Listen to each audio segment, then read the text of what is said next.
하나님의 말씀은 마태복음 14장 25절에서 33절까지 되겠습니다.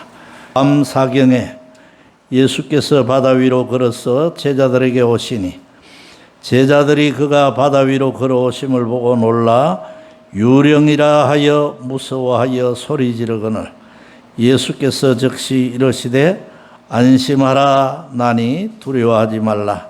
베드로가 대답하여 이르되 주여 만일 주님이시거든 나를 명하사 물 위로 오라 하소서 하니 오라 하시니 베드로가 배에서 내려 물 위로 걸어서 예수께로 가되 바람을 보고 무서워 빠져가는지라 소리질러 이르되 주여 나를 구원하소서 하니 예수께서 즉시 손을 내밀어 그를 붙잡으시며 이르시되 믿음이 작은 자여 왜 의심하였느냐 하시고 배에 함께 오르매 바람이 그치는지라 배에 있는 사람들이 예수께 절하며 이르되 진실로 하나님의 아들이로소이다 하더라.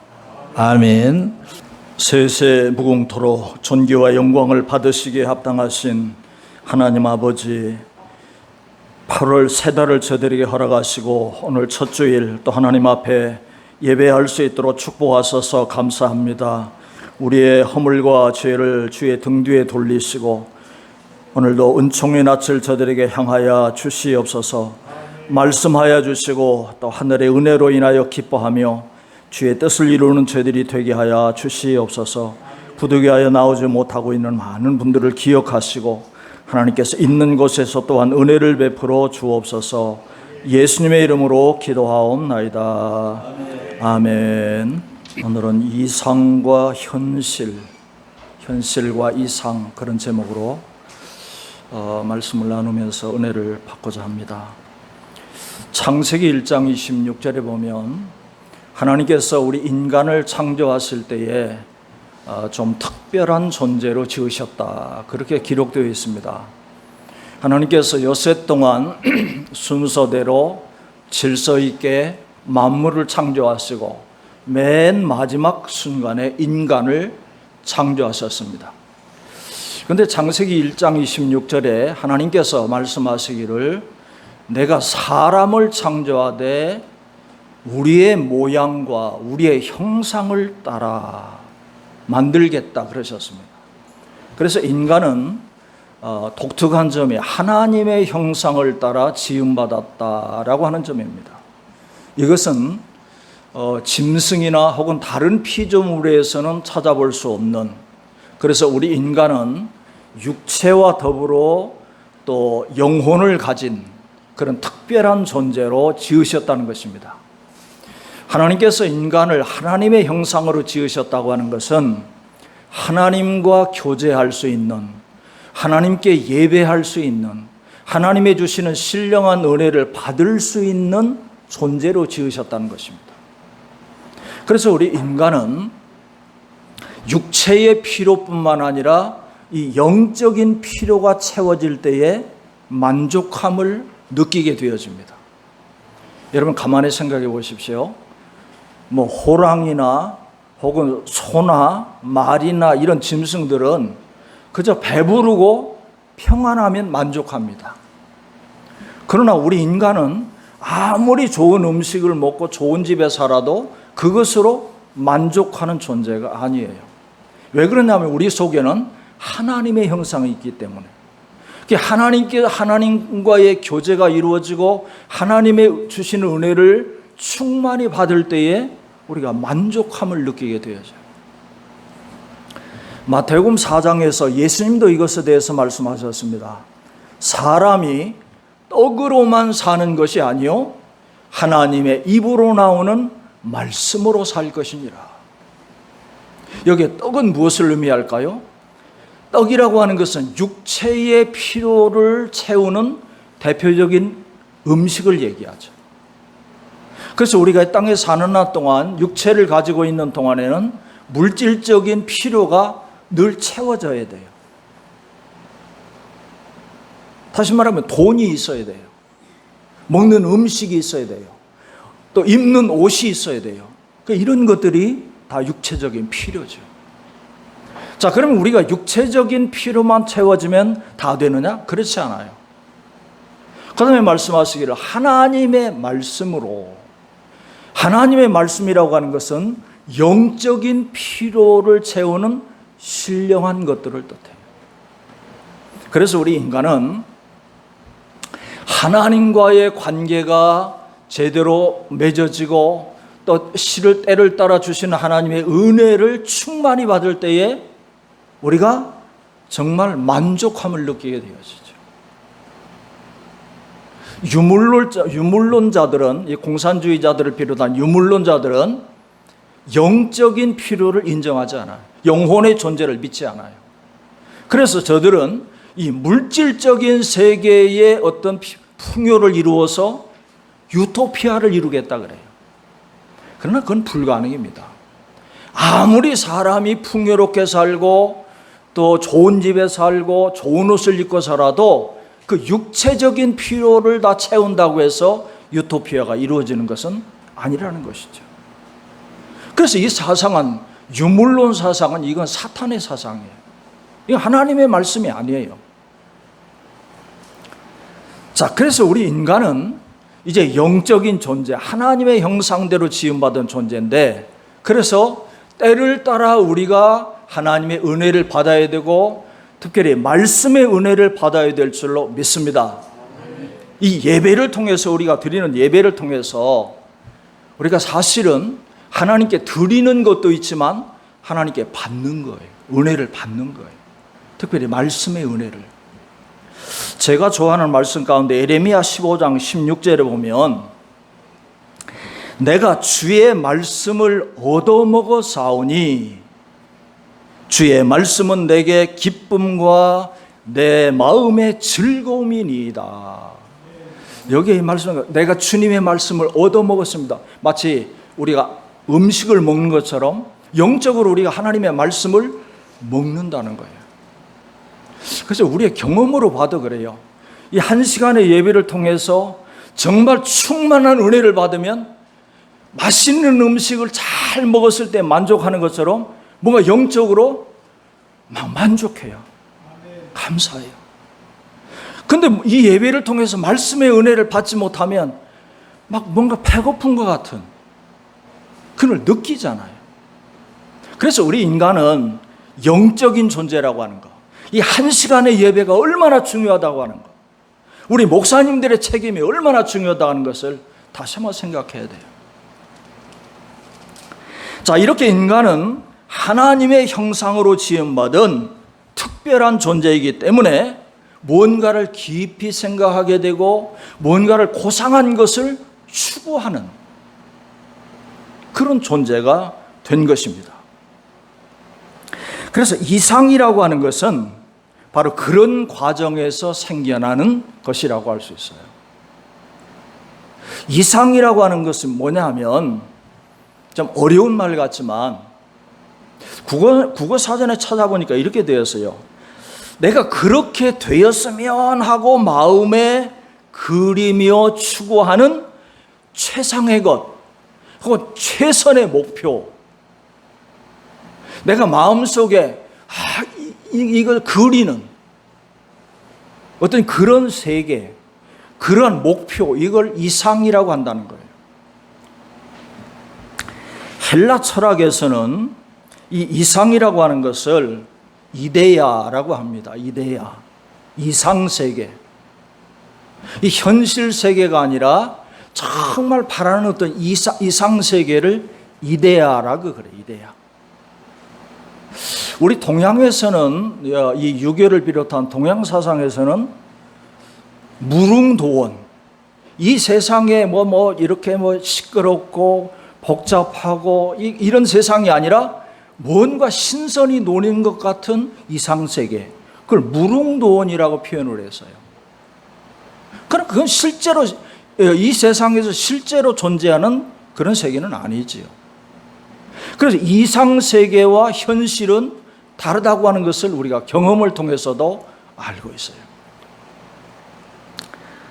자, 이상 세계와 현실 세계가 뭔가 다르다는 것을 우리가 인식하지요. 그래서 이상 세계와 현실 세계가 대척점에 있다는 것을, 또 서로 때로는 충돌한다는 것을 우리가 알 수 있어요. 이 현실이라고 하는 것은 시간과 공간 속에서 살아가는, 다시 말하면 엄혹한 현실 앞에 우리가 설 수밖에 없어요. 어떤 때는 우리가 현실을 떠나고 싶고 현실을 도피하고 싶지만 현실을 벗어날 수는 없어요. 너나 나나 다 이 현실이라고 하는 이 세계에서 우리가 먹고 마시고 또 부딪히면서 때로는 고통을 겪으면서 그렇게 살아가게 되는 것이죠. 자, 그러면 신앙인들의 세계에서 이상과 현실이 어떤 관계를 가지고 있느냐? 때로는 어떻게 충돌하고 우리가 그 충돌을 어떻게 극복해 나갈 수 있겠는가? 오늘 생각하고자 하는 주제가 바로 그것입니다. 신앙의 세계에서 이상이라고 하면 하나님이 우리에게 주신 신앙의 대원칙들이라고 할 수 있습니다. 하나님께서 우리에게 주신 신앙의 원칙들이 있지요. 그게 우리의 이루고자 하는 꿈이고 목표예요. 다시 또 좀 더 쉽게 말한다면, 첫째는 오직 믿음으로. 우리의 상황이 어떠하든지, 우리의 형편이 어떻든지, 언제 어디서나 오직 믿음으로. 성경은 그것을 우리에게 요구하고 있어요. 두 번째는 오직 말씀으로. 하나님의 말씀이 신앙의 원칙이고 언제 어디서나 우리가 말씀대로 살아야 돼요. 이상이에요, 그게. 그 다음에 세 번째가 오직 순종. 아브라함처럼 가라 하면 가고 서라 하면 서고, 우리 신앙인들이 항상 그렇게 살아야 되는 그런 목표가 있어요. 이상이에요, 그게. 그리고 네 번째는 오직 충성과 헌신이에요. 오직 충성과 헌신. 영어로 devote라고 하는데, 늘 우리가 하나님 앞에 제물로 드려지기를 원하죠. 또 그렇게 돼야 되고, 이게 하나의 신앙인의 이상이라고 할 수 있어요. 자, 그래서 신앙인들은 언제 어디서나 현실이 어떠하든지 이렇게 말씀에 순종하고 또 이렇게 충성하고 헌신하면서 흔들림 없이 살아가야 돼요. 그렇게 살아가야 되는 것이, 또 그렇게 살아가고자 하는 것이 우리들이고요. 자, 그런데 때로는 현실이라고 하는 거대한 벽 앞에 우리가 부딪힌다는 거예요. 그래서 이 현실 앞에 때로는 타협하게 되거나 때로는 현실 앞에 무너지기도 한다는 거예요. 자, 오늘 우리가 봉독한 본문 말씀해 보십시오. 이 베드로가 물 위로 걸어오시는 예수님을 보면서 주여 주시어든 나를 명하사 나도 물 위에 걷게 하소서. 예수님 말씀하시길 오라. 자, 그래서 베드로는 배에서 뛰어내려서 물 위를 걸어갔습니다. 이게 어떻게 가능하냐? 믿음으로 가능했어요. 말씀에 순종함으로 가능했어요. 자, 이렇게 신앙이들이 말씀에 의지해서 하나님 앞에 순종할 때에 정말 겁날 것이 없어요. 우리가 이런 경험을 하지 않습니까? 우리가 말씀 충만하고 은혜 충만할 때는 세상에 겁날 것이 없어요. 겁날 것이 없어요.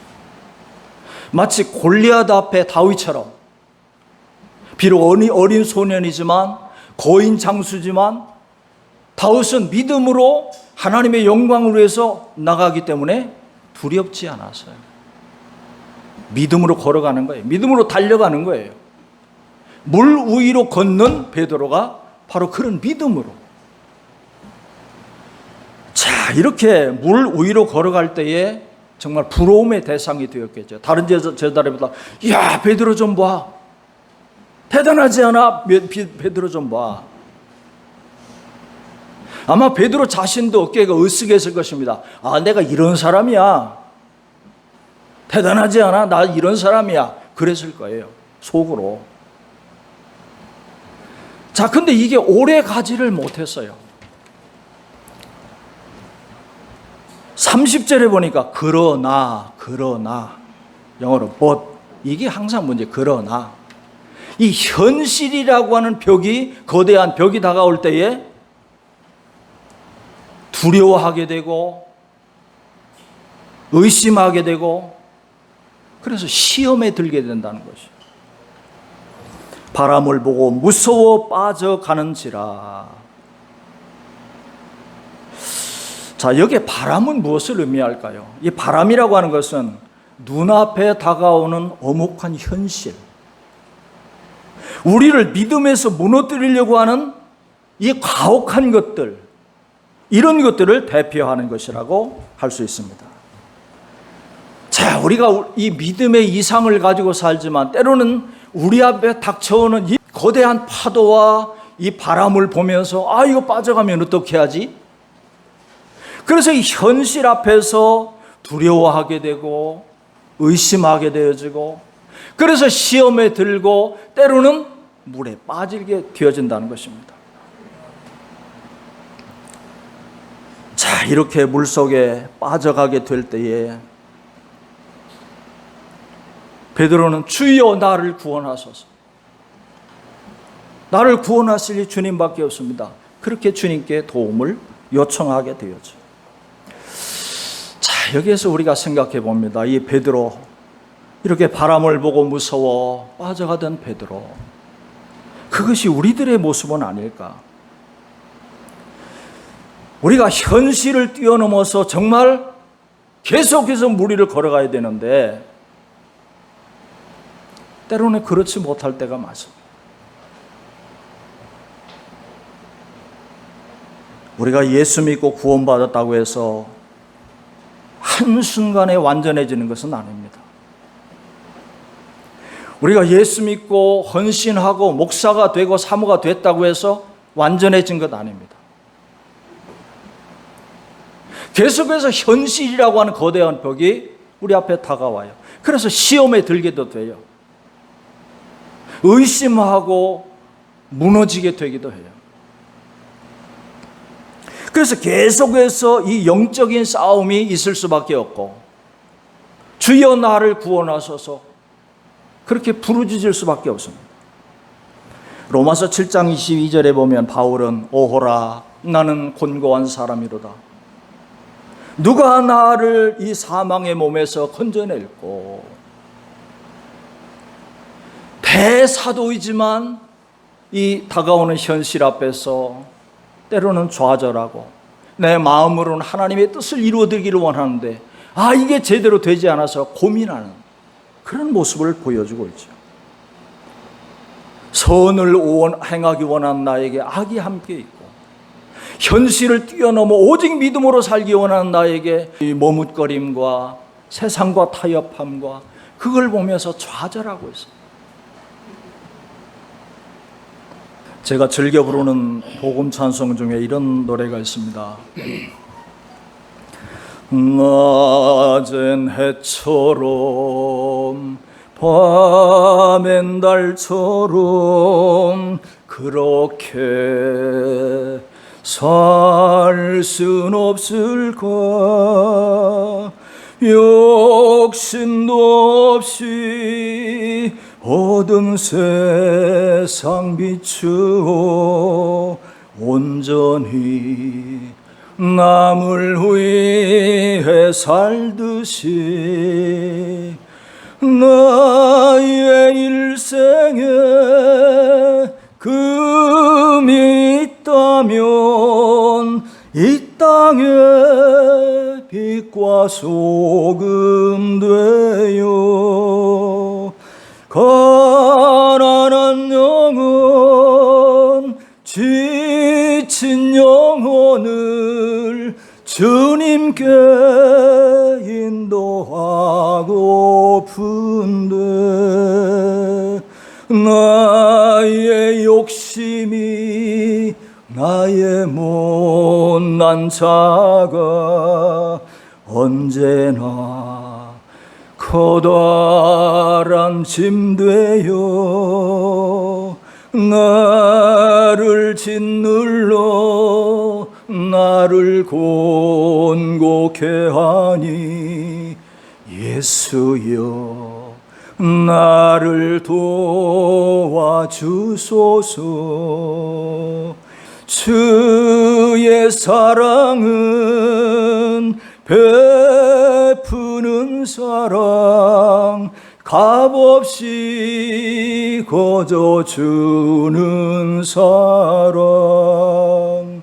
그러나 나는 주는 것보다 받는 것 더욱 좋아하니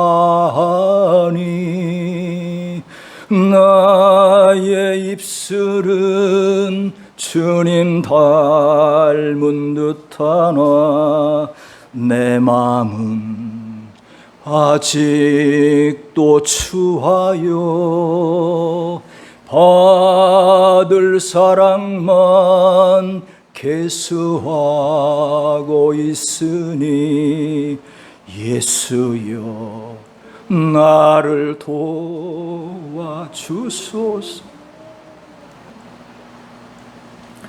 마태복음 26장에 보면 베드로는 또 한 번 무너지는 장면을 봅니다. 오늘 밤에 너희가 다 나를 버리리라 예수님 말씀하실 때 베드로는 이렇게 말합니다. 주여 나는 절대로 주님을 버리지 않겠습니다. 아니야, 오늘 밤 다 굴기 전에 내가 나를 부인할 거야. 3번 부인할 거야. 우리가 죽을지언정, 내가 죽을지언정 주를 부인하지 않겠습니다. 근데 예수님 체포되시고 그리고 예수님을 멀찍이 따라가서 그 뜰에서 내가 그 당이지 라고 할 때 아니요, 나 예수 모릅니다. 3번씩이나 똑같은 질문을 받을 때 마지막에는 저주하면서 예수의 제자가 아니라고 부인합니다. 마태복음 26장 75절을 보니까 예수의 말씀이 생각나서 심히 통곡하니라. 베드로가 내가 왜 이 모양일까? 내가 왜 이 모양일까? 주의 제자라고 하면서 절대로 주님 부인하지 않겠다고 했는데 현실 앞에 그는 자기 자신을 가슴을 치면서, 여기 심히 통곡했다는 말은 격렬하게 통렬하게 가슴을 아파했다 그런 뜻입니다. 말씀을 정리합니다. 이상과 현실, 현실과 이상, 그 틈에 끼어 있는 것이 우리들입니다. 우리가 현실을 벗어날 수 없고 현실을 외면할 수 없습니다. 신앙인의 이상은 언제나 선명합니다. 오직 믿음, 오직 말씀, 그리고 헌신과 충성. 우리가 항상 그렇게 나가야 되는 거 알고 있어요. 그래서 우리의 이 고상한 이상이 이 참혹한 현실 앞에서 무너지지 않도록 우리가 부족한 것을 인정하고 때마다 주의 도우심을 간구하면서 주여 나를 도와주소서. 내가 이렇게 부족한 사람입니다. 내가 이렇게 연약합니다. 나의 실상을 알고 날마다 충만한 은혜 받아서 세상을 이기면서 현실을 뛰어넘어서 하나님의 뜻을 이루는 저와 여러분들이 되시기를 주의 이름으로 축복합니다. 기도하겠습니다. 하나님 아버지, 우리의 형편과 처지를 주님이 아십니다. 우리가 너무나 부족하고 너무나 연약합니다. 주의 뜻대로 살아야 될 것 알고 있고 믿음으로 오직 무리를 걸어야 될 것을 알고 있으면서도 우리가 때로는 현실 앞에서 무너지고 주님을 모른다고 부인하던 베드로처럼 또다시 우리가 우리 자신을 가슴치면서 회개할 때가 많습니다. 예수여 우리를 도와주시옵소서. 성령님 우리를 도와주시옵소서. 끝까지 승리할 수 있도록 우리 주님 저들에게 은혜를 베풀어 주옵소서. 예수님의 이름으로 기도하옵나이다. 아멘.